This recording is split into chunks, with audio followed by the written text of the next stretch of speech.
دوستو، آج گلگت بلتستان میں یوم آزادی کی تقریبات کی جا رہی ہیں۔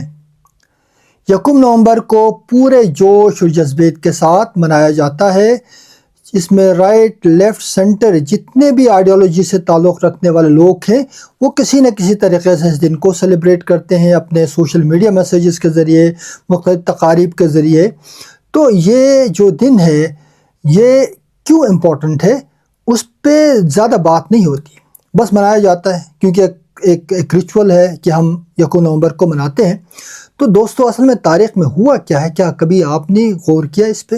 کبھی سوچنے کی کوشش کی کہ 1 نومبر 1947 کو ایکچولی ہوا کیا تھا؟ ہمیں جو کہانی بیچی گئی وہ یہ بیچی گئی کہ اس دن ہم نے ڈوگرا راج کو ڈنڈوں سے مار کے بھگایا، نہتے آزادی کے متوالوں نے مل کے ڈوگرا راج کو بھگایا اور ہمارے آباء و اجداد کے غیور عوام کے پورے جذبات کے ساتھ اور اپنے نسب العین کو سامنے رکھتے ہوئے اپنے دھرتی کی آزادی کے لیے برسر پیکار لوگوں نے ڈوگرا راج کو بھگایا۔ یہ کہانی ہمیں اکثر بتائی جاتی ہے اور اس کہانی میں کتنی حقیقت ہے اس کو ہمیں تاریخ کے کسوٹی پہ پرکھنے کی ضرورت ہے دوستو۔ جس طرح ہمارے یہاں مختلف کہانیاں بیچی جاتی ہیں اور ہم خریدنے کے لیے تیار ہوتے ہیں، جمہوریت کی کہانی جو پچھلے 2 بلاگز میں نے ان پہ ڈیٹیل میں بات کی ہے، اسی طرح ہمارے یہاں یہ بھی بیچا جاتا ہے کہ کون بہتر پاکستانی ہے اور کون بہتر محب الوطن ہے۔ یہ وہ کہانی ہے جو ہمیں اکثر بیچی جاتی ہے اور اس کے سٹینڈرڈ بھی سیٹ کیے جاتے ہیں، یعنی جو شخص 1 نومبر کو اس آزادی کے دن پر نکتہ چینی کرے گا وہ اچھا پاکستانی یا اچھا محب الوطن انسان نہیں ہوگا۔ یہ کہانی بھی بیچی جاتی ہے۔ لیکن دوستو، تاریخ جو ہے بڑی ظالم چیز ہے، اس کو ایک دفعہ اوراق اگر پلٹ کے آپ پڑھنا شروع کریں گے تو حقائق آپ کے اور ہمارے سامنے آئیں گے۔ اور تاریخ سے روگردانی جو لوگ کرتے ہیں وہ تاریخ کو چھپانے کی کوشش ضرور کرتے ہیں، لیکن وہ چھپتی نہیں ہے دوستو، کیونکہ وہ کوئی یونیلیٹرل سٹوری تو نہیں ہے۔ تاریخ کو لکھنے والے لوگ ہیں، بہت سارے محققین ہیں، بہت سارے ایویڈنسز موجود ہیں جو آپ کو اصل تاریخ کی طرف لے کے جاتی ہیں۔ تو لہٰذا اصل تاریخ بتانا بہت ضروری ہے۔ یہ تاریخ بتانے کا مقصد یہ نہیں کہنا ہے کہ ہم کوئی محب الوطنی کو چیلنج کر رہے ہیں یا ہم اینٹی پاکستانی نہیں، بلکہ تاریخ بتانا ایک سب سے بڑی سروس اس لیے بھی ہے کہ اگر آپ صحیح تاریخ اور صحیح معلومات لوگوں تک پہنچائیں گے، صحیح علمی عمل کو آگے بڑھائیں گے، تو آنے والے زمانے میں اپنے ملک کو اور اپنے علاقے کو بہتر بنانے کے لیے آپ کے پاس بہتر قسم کی نالج ہوگی، اور جب آپ پاسٹ کو بہتر سمجھیں گے تو مستقبل کے لیے بہتر لاہ عمل بنا سکتے ہیں، بہتر روڈ میپ بنا سکتے ہیں۔ تو تاریخ کو سمجھنا اس لیے بھی ضروری ہے دوستو۔ ریاست جموں کشمیر کا مسئلہ ابھی حل نہیں ہوا اور گلگت بلتستان ریاست جموں کشمیر کے انریزولوڈ ڈسپیوٹ کا حصہ ہے۔ ابھی تک اب آزادی کی کوئی we don't have any reason to celebrate freedom, کیونکہ فریڈم تو کوئی نہیں ہے، اب ہم ایک تنازع کا حصہ ہیں۔ 1 نومبر 1947 کو جو کچھ ہوا اس کے بڑے اس کے ڈائمنشنز ہیں تاریخی، جس میں نے ایک ڈیٹیل میں ویڈیو بنائی ہے، ایک ولاگ بنائی، اس کو آپ ضرور اس کو سنیں۔ اس میں نے پوری تاریخ بیان کرنے کی کوشش کی۔ آج مختصراً یہ بات کروں گا دوستو، جب 1947 کو بٹوارا ہوا، بھارت اور پاکستان 2 ممالک وجود میں آئے، تو بہت سارے پرنسلی اسٹیٹ، جس میں ریاست جموں کشمیر بھی ایک پرنسلی اسٹیٹ تھا، ان کو یہ بتایا گیا، ان کو یہ انڈین انڈیپینڈنس ایکٹ کے ذریعے یہ پروویژن دی گئی کہ وہ چاہے تو بھارت کے ساتھ مل سکتے ہیں، اور اگر چاہے تو پاکستان کے ساتھ وہ الحاق کر سکتے ہیں، اور اگر وہ چاہیں تو انڈیپینڈنٹ بھی رہ سکتے ہیں۔ یہ 3 آپشنز دیے گئے دوستو۔ ریاست جموں کشمیر کیونکہ ایک ریاست تھی دوسرے 565 ریاستوں کی طرح، اور اس کے جو مہاراجا ہے انہوں نے یہ رائٹ ایکسرسائز کرتے ہوئے انڈیپینڈنٹ رہنے کو فوقیت دی، اور اس نے سوچا کہ میں بھارت کے ساتھ نہیں ملوں گا، کیونکہ بھارت میں جاؤں گا تو وہاں پر نہرو جیسے لوگ ہیں، وہاں پہ ایک کانگریس ہے جو وہاں پہ کوئی بادشاہت چلنے نہیں دیں گے، وہاں تو ان کی بادشاہت کو خطرہ ہوگا۔ پاکستان کے ساتھ جائیں گے تو وہ ایک ہندو راجہ ہیں، تو پاکستان ایک اسلامک ریپبلک ہے، تو وہاں بھی ان کی کوئی دال نہیں گلے گی، تو وہ اپنی آزادی قائم رکھیں گے۔ تو یہ انہوں نے اسٹینڈ اسٹل ایک ایگریمنٹ کیا، جس کو مسٹر جناح نے بھی قبول کیا، اور بھارت میں نہرو نے ابھی اس پہ سائن نہیں کیا، اور یہ بتایا کہ بھارت جو ہے اسٹینڈ اسٹل ایگریمنٹ پہ سائن کرے گا، لیکن اس کو وقت چاہیے۔ یہ معاملات ہوتے ہیں جناب 14 اگست 1947 کے بعد یہ سلسلہ آگے بڑھتا ہے، اور 21 اکتوبر کو ایک ٹرائبل ملیشیا بنائی جاتی ہے، جو کہ آج کے KPK کا علاقہ جو ہے پاکستان کا خیبر پختونخوا کا، وہاں سے بہت سارے قبائل مل کے ریاست جموں کشمیر پہ حملہ آور ہوتے ہیں۔ اور کہانی کیا بتائی جاتی ہے؟ ایک کہانی بیچی جاتی ہے کہ کشمیر میں مسلمانوں پر زیادتیاں ہو رہی ہیں، اور کشمیر کے مسلمانوں کو بچانے کے لیے جہاد کرنا ضروری ہے، تو قبائلوں کو موبلائز کیا جاتا ہے، اور یہ سارے ریاست جموں کشمیر پہ حملہ آور ہوتے ہیں، اور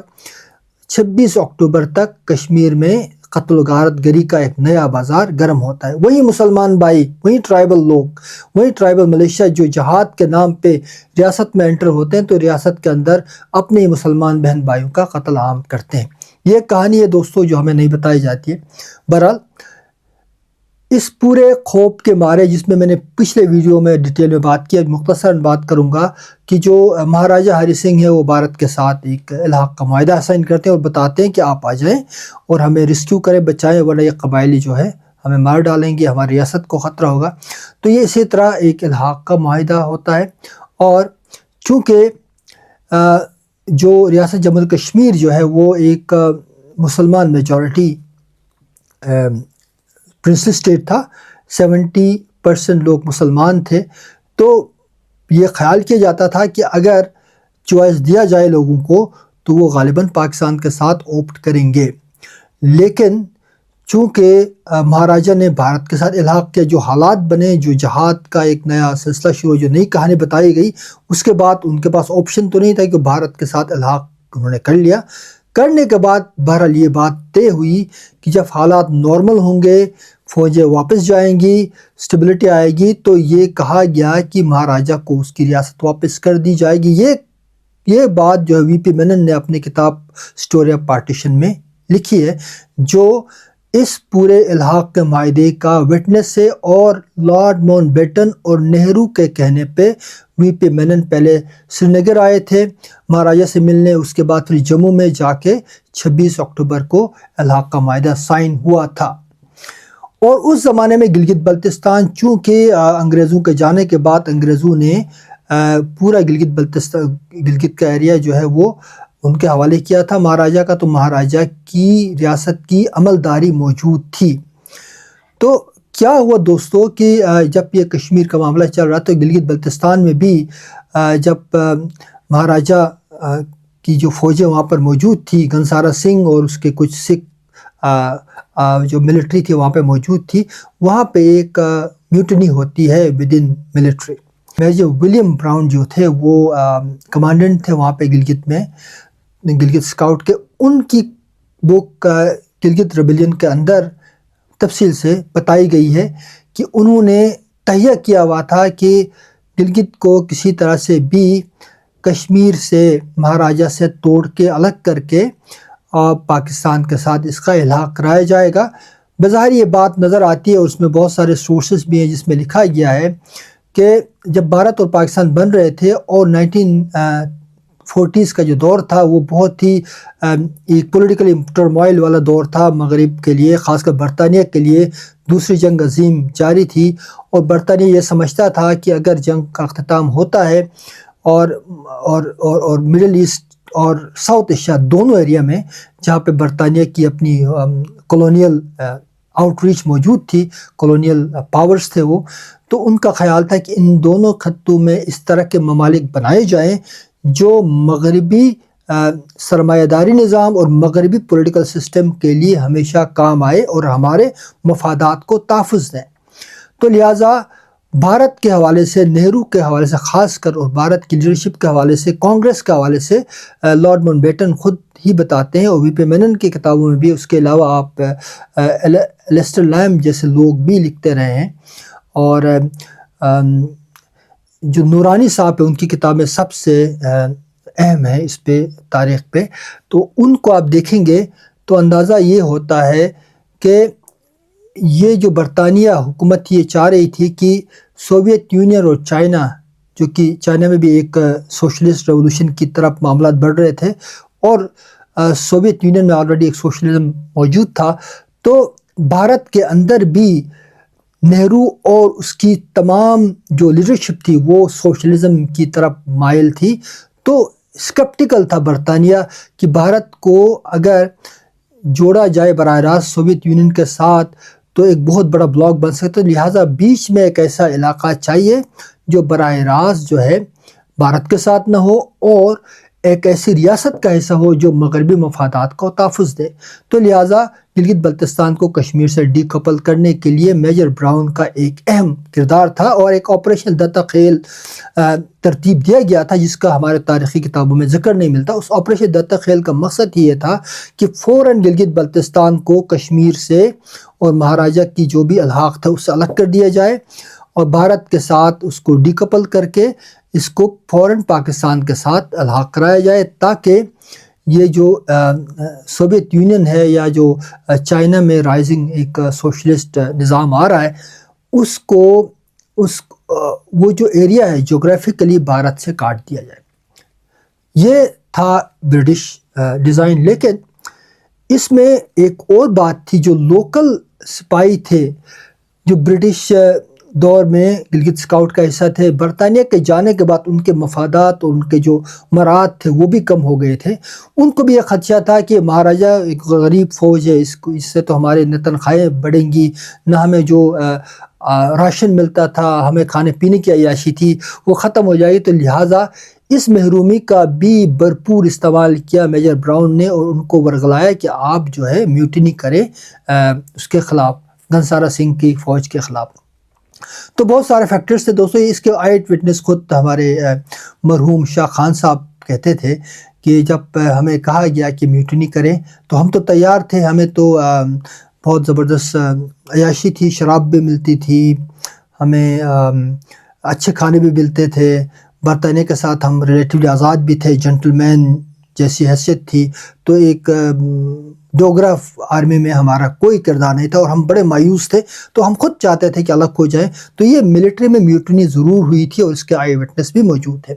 لیکن یہاں کوئی بڑی عوامی تحریک نہیں تھی جس سے آزادی حاصل ہو۔ اور یہ میوٹنی بھی دوستو گلگت میں ہوئی تھی 1947 یکم نومبر کو، بلتستان تو 1948 14 اگست تک میں جا کے وہاں پہ جو ہے وہ ملٹری انکرجن ہوا، اور اس کے بعد وہ بلتستان بھی گلگت کے ساتھ پورے علاقہ اس لپیٹ میں آ گیا، اور یہ علاقہ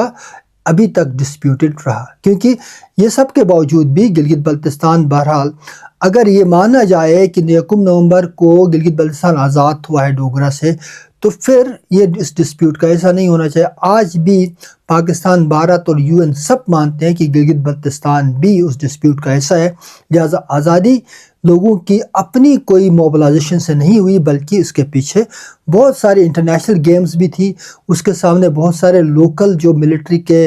آفیسر تھے ان کی اپنے ایمبیشنز بھی تھے، لیکن کوئی عوامی تحریک نہیں تھی، کیونکہ عوام تو وہاں پہ کوئی اس طرح کی سینٹرلائز حکومت تو نہیں تھی، چھوٹے چھوٹے پرنسپیلٹیز تھے، ان کا اپنے راجوں کے اپنے مسائل تھے، وہ خود بھی ڈوگرا راج سے ملنا نہیں چاہتے تھے۔ ان کا بھی یہ خیال تھا کہ جب یہ 1947 کو یکم نومبر کو آزادی ملے گی تو وہ ایک آزاد حکومت قائم کریں گے۔ 16 دن تک ایک حکومت بھی قائم رہی، اور راجہ شاہ رئیس کی نگرانی میں یہ ان کو صدر بنایا گیا جمہوریہ، گلگت جمہوریہ کا۔ لیکن ان بیچاروں کو نہیں پتہ تھا کہ پہلے سے ڈیل ہو چکی ہے، تو اب تو وہ ان کی کوئی حکومت نہیں۔ 16 دنوں کے بعد ایک لوور رینک بیوروکریٹ، ایک تحصیلدار کو گلگت بھیجا جاتا ہے حکومت پاکستان کی جانب سے۔ ان کے پاس جب یہ لیڈرز نئے جو گلگت بلتستان کے عہدیدار، نئی جمہوریہ کے عہدیدار ان کے پاس جاتے ہیں اور پوچھتے بتاتے ہیں کہ بھائی یہ تو ہمارے مراعات ہیں، تو وہ کہتا ہے کہ you are all bunch of fools, آپ سارے ایک بیوقوفوں کا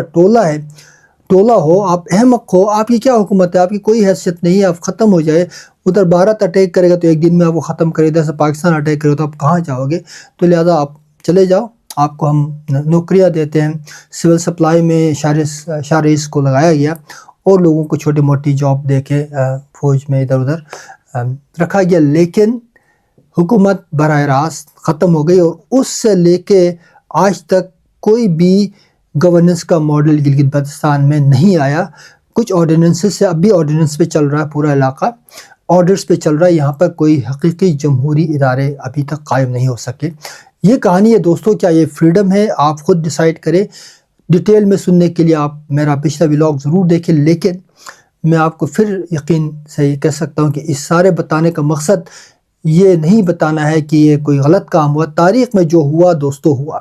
بھارت پاکستان بنے اس کے پیچھے بھی بہت ساری کہانیاں ہیں۔ ایون امریکہ 1776 کا ریولوشن آیا، اس کے بڑی کہانیاں ہیں۔ فرینچ ریولوشن کی کہانیاں، بولشوک ریولوشن کی اپنی کہانیاں ہیں۔ کہانیاں ہوتی ہے دوستو، تاریخ کا صحیح رخ سمجھنا ضروری ہے۔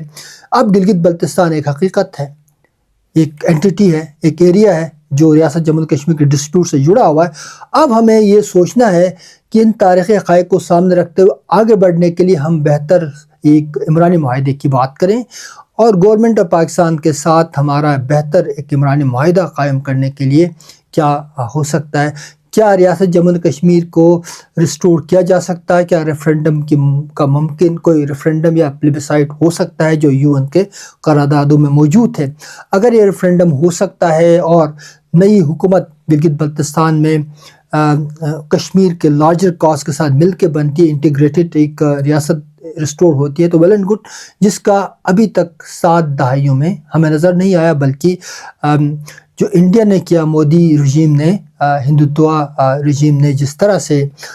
کشمیر کا بٹوارہ کیا اور یونین ٹیریٹری کے اندر اس کو ملا دیا، اب تو معاملات اور بھی پیچیدہ ہو گئے۔ تو گلگت بلتستان کا کیا فیوچر ہوگا، کس طرح ہوگا، اس کو سوچنے کے لیے پہلے تاریخ کا صحیح رخ کو سمجھنا ضروری ہے۔ آپ سیلیبریشن منا کے ایک دن آزادی کی بات کر کے خوش نہ ہوں، بلکہ یہ ریفلیکشن کا دن ہے، یہ سمجھنے کا دن ہے کہ اگر آپ نے 1 نومبر کو آزادی حاصل کر بھی لی ہے تو ابھی تک اس آزادی کے ثمرات آپ تک کیوں نہیں پہنچے۔ تو یہ سوال ہمارے اور آپ کے بیچ میں سوچنے کے لیے میں چھوڑ کے جا رہا ہوں دوستو۔ تاریخ کو سمجھے، سوچے، اور ایک بہتر شہری کے طور پہ الگ ہونے کا کوئی آپشن نہیں ہے۔ آپ نے ایک بہتر شہری بن کے اپنے معاملات اور حقوق اور اپنے تمام جملہ قانونی، سماجی اور معاشی حقوق کے لیے سٹرگل کرنا ہے، اور ایک کنسنسس بنانا ہے۔ گلگت بلتستان کے لوگ مل کے ایک سماجی معاہدے کا خاکہ تیار کریں، ایک روڈ میپ بنائیں، ایک عمرانی معاہدے کا خاکہ تیار کریں اور گورنمنٹ آف پاکستان کے ساتھ نیگوشیٹ کر لیں۔ یہ طریقہ ہو سکتا ہے شارٹ ٹرم میں، تب تک جب تک کہ کشمیر کا مسئلہ حل نہیں ہوتا۔ اگر حل ہو گیا تو ویل اینڈ گڈ، نہیں ہوتا تو تب تک انٹرم کوئی پیریڈ جو بھی ہوگا، جو پچھلے 7 دہائیوں سے ایک انٹرم پیریڈ آ رہا ہے، اگر یہ مزید 7 دہائیاں چلتا ہے تو کیا ہم ایک ابائنس میں رہیں، کیا ہم لمبو میں رہیں، یا ہمارا کوئی ایک شناخت یا سٹیٹس ہونا چاہیے؟ ہمارا بالکل ہونا چاہیے۔ پاکستان کے ساتھ ایک اس طرح کا فارمولہ ہمیں طے کرنا ہے۔ اگر ہمارے اسپیشل سٹیٹس کو رکھنا ہے تو پھر وہ تمام آزادیاں حاصل ہوں، کانسٹیٹیوشنل آزادیاں جو دیگر پروونسز کو حاصل ہے، گلگت بلتستان کی اپنی کانسٹیٹیوئنٹ اسمبلی ہو، اور یہاں کے منرلز پر، یہاں پہ نیچرل ریسورسز پہ اس کو لیجسلیشن کی پورے پاورز حاصل ہوں، اور جو گلگت بلتستان کونسل کو ختم کیا جائے اور GBLA کو کانسٹیٹیوٹ اسمبلی کا درجہ دے کے اس میں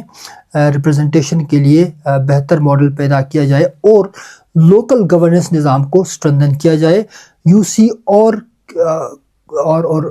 ڈسٹرکٹ لیول پہ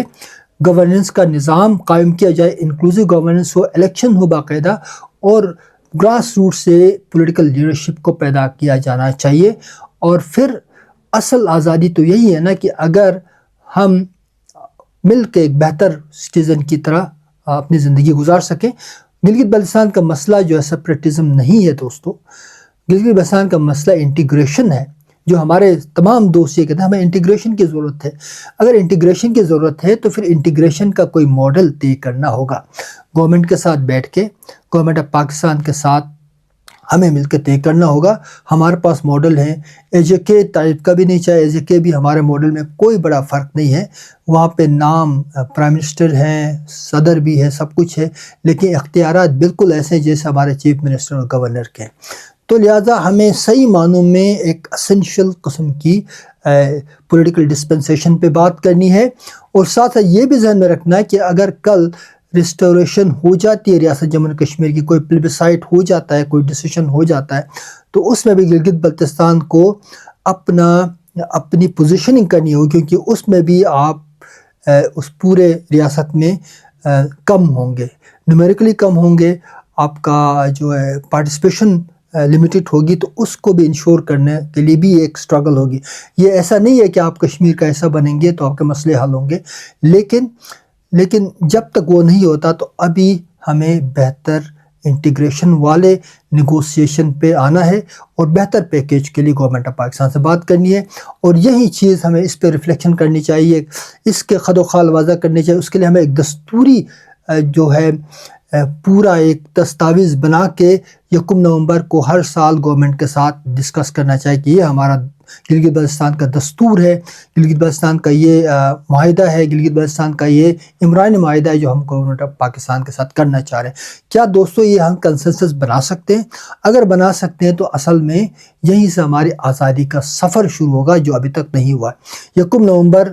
کا آغاز تب سے ہوگا، ابھی ہم صرف خوش فہمی میں جی رہے ہیں۔ بہت بہت شکریہ۔